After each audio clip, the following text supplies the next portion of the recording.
que seguimos avanzando paso a paso, como dice nuestro programa, pero teniendo cifras esperanzadoras. La variación de casos confirmados a nivel nacional es de menos 19% hoy día, para los últimos 7 días, y ya sube a menos 33% a nivel nacional para los últimos 14 días. 8 regiones disminuyen en los últimos 7 días y 9 regiones disminuyen en los últimos 14 días. Y la positividad del examen de reacción de polimerasa en cadena está en 13.8%, es decir, 14%. Los casos nuevos reportados hoy día alcanzaron a la cifra de 1.659 casos nuevos para todo el país. Es el número más bajo desde el 12 de mayo del 2020, el número más bajo. Y para la región metropolitana es el número más bajo desde el 29 de abril. Es un esfuerzo gigantesco que ha hecho la población y también los funcionarios de salud, y de lo cual me alegro mucho. Esto no significa que en algún momento quizás pudiesen volver a subir, pero realmente es un número que nos ayuda a seguir luchando en contra de este coronavirus. Con respecto a vacunas, ayer nos reunimos con el grupo AstraZeneca, Universidad de Oxford, y vamos a iniciar también un estudio colaborativo con ellos, con un consorcio de universidades.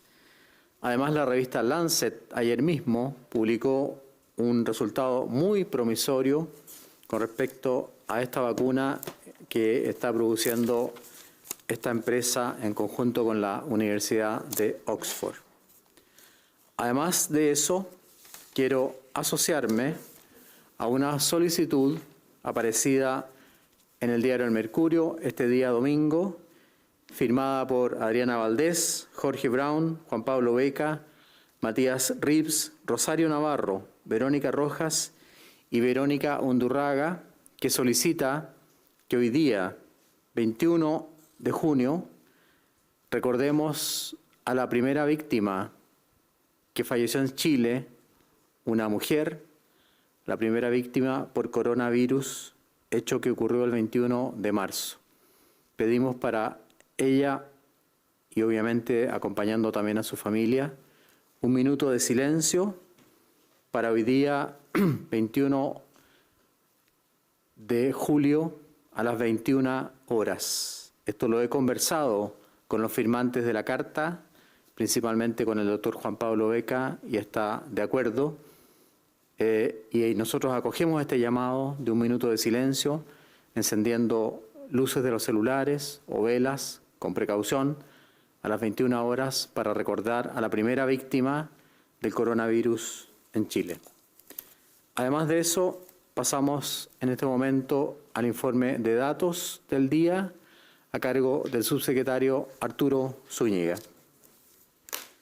Muy buenos días. La situación en nuestro país, de acuerdo a lo informado durante las últimas 24 horas, es la siguiente. 1.656 nuevos casos de coronavirus, de los cuales 1.342 corresponde a personas sintomáticas. La cifra total de personas diagnosticadas con coronavirus a través de PCR es de 334.683, de las cuales ya se han recuperado 306.816. En cuanto a los fallecidos, de acuerdo a los decesos informados por el Departamento de Estadísticas e Información en Salud, durante las últimas 24 horas asciende a 44, con lo cual la cifra total es de 8.677 en el país. De acuerdo a la información entregada por los servicios de salud, por los hospitales de nuestro país, tenemos al día de hoy 1.728 personas que se encuentran hospitalizadas en las unidades de cuidados intensivos, siguiendo la tendencia hacia la baja, principalmente por el descenso en la región metropolitana. De estas hay 264 personas que se encuentran en estado crítico. En cuanto a la cantidad de ventiladores disponibles, seguimos manteniendo un número de 459 para poder atender a personas que requieran de este cuidado de mayor complejidad, sobre todo para las personas de las 3 regiones del norte de nuestro país, de la región de Arica, Antofagasta y Tarapacá, quienes son los que tienen el mayor número de contagios por habitante en estos momentos. En cuanto a la red de laboratorios, ayer se informaron los resultados de 12.590 exámenes por PCR, acumulando ya 1.432.988 en todo nuestro país.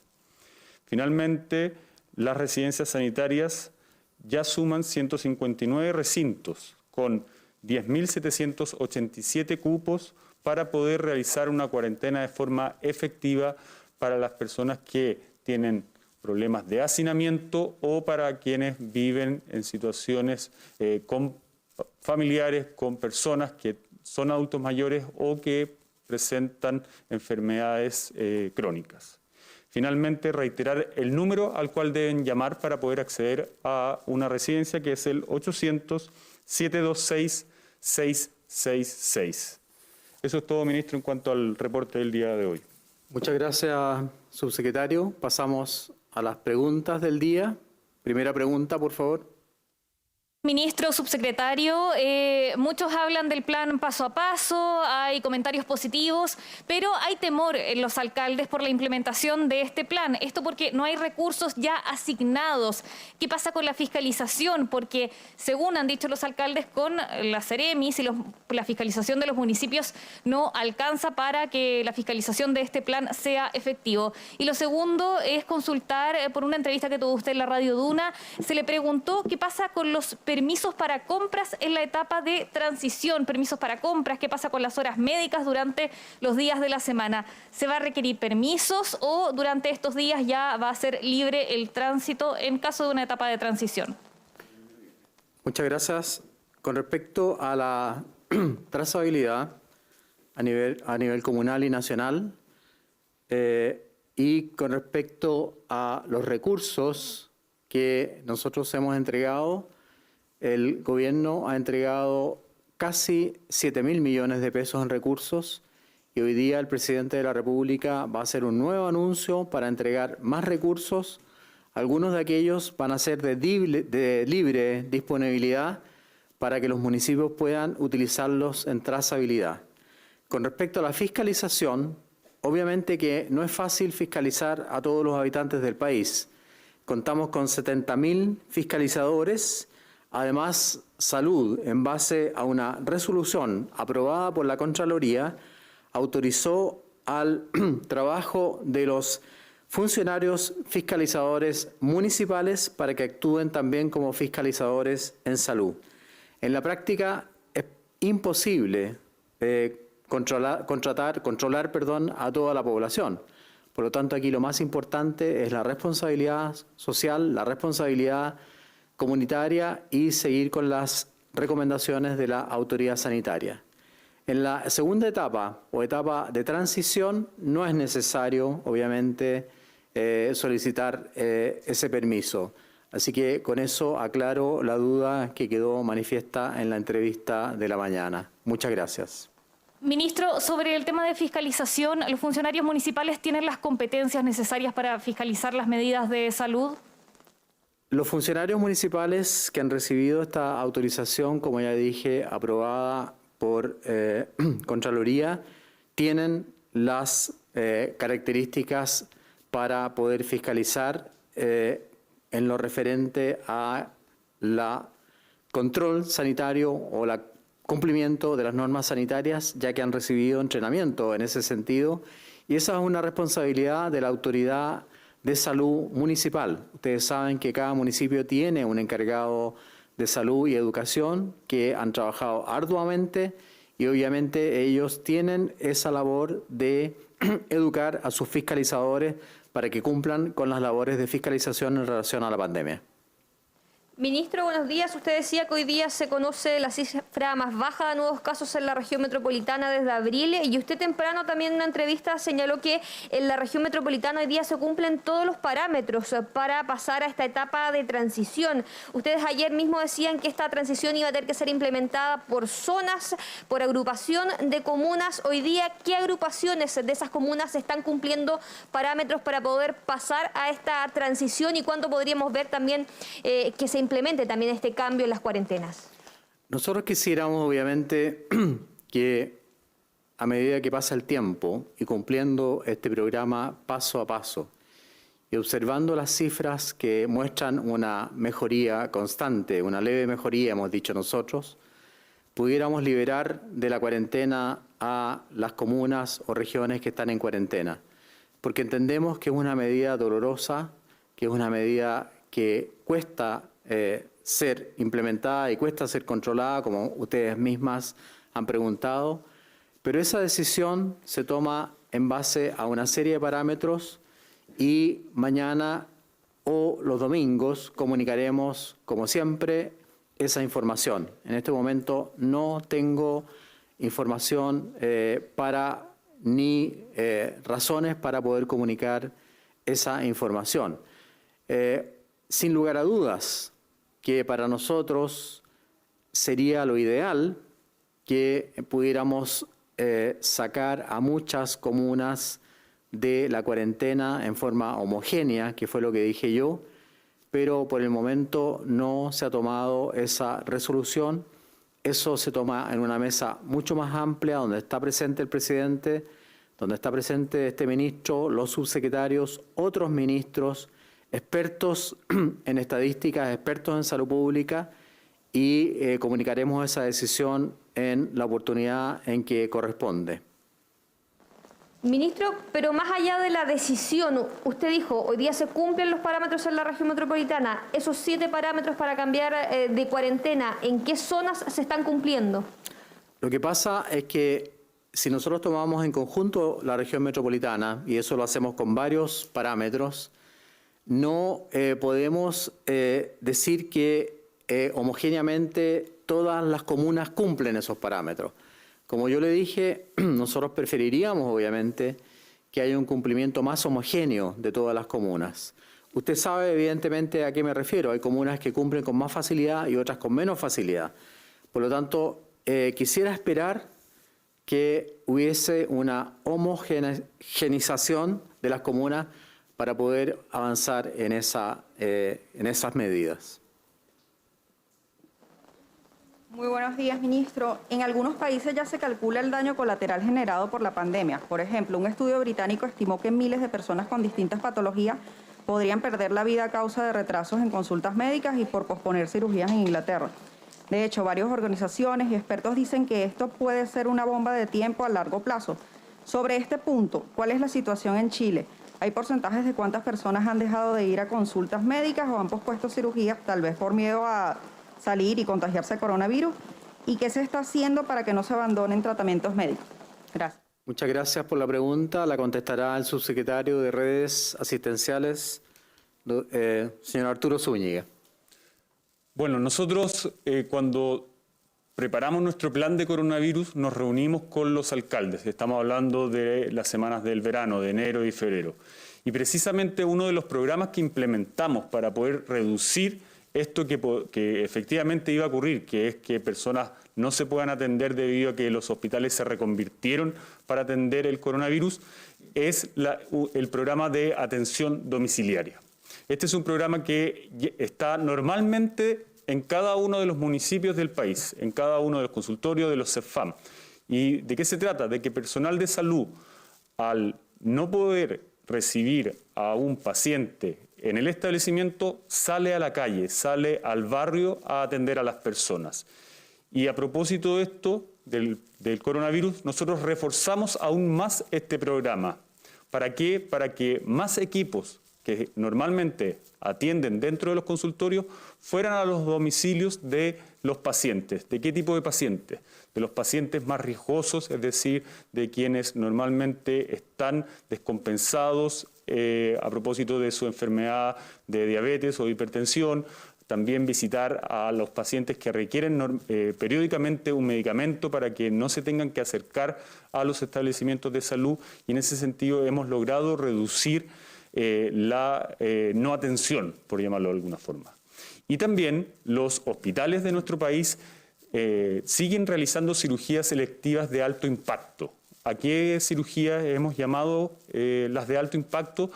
Por ejemplo, las oncológicas, que si bien estas no son cirugías de urgencia, sí la oportuna atención de aquella cirugía oncológica permite un mejor pronóstico de la evolución de la enfermedad. Y esas cirugías se siguen realizando en los hospitales de nuestro país. Ministro. Muchas gracias, subsecretario. Siguiente pregunta. Hola, muy buenas tardes. Con respecto al regreso a clases, en el plan paso a paso se establece que en la etapa número 4, en la apertura inicial, comenzará el retorno gradual presencial a las clases. Sin embargo, ayer alcaldes pidieron al Ministerio de Educación que este retorno solo estuviera planteado en la etapa número 5, es decir, en el último paso, no antes.